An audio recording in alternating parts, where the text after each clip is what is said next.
समस्त को सारस्वत प्रणाम।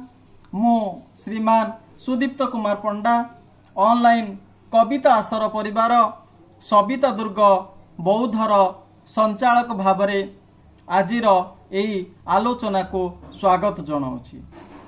आजिर आलोचनार शीर्षक रही तितिक्षा, जहाँ को आमे त्याग करिवार इच्छा अर्थरे बुझी थाउ।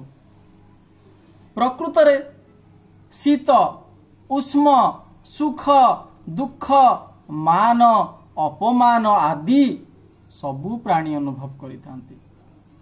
ए सबु को सुख को दुख को उष्म शीत मान अपमान सबु प्राणी अनुभव करिथांती। हेले एगुड़िक सबु शरीरर धर्म, हेले एगुड़िक सबु शरीरर धर्म, आत्मार धर्म नहंती। बुझिपारे एगुड़िक सब कहार धर्म ना शरीरर धर्म, आत्मार धर्म नहंती। तेणु एही ज्ञान द्वारा सबु सही जीवाकू शरीरर धर्म आत्मार धर्म नुहे, एही ज्ञान द्वारा सबु सही जीवाकू तितिक्षा कहा जाए।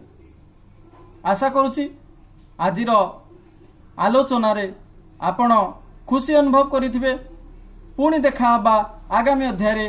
सेतेबेले पर्यंत मते विदाय दियंतु। पुणी थरे आपण माननकु धन्यवाद जणाउछि।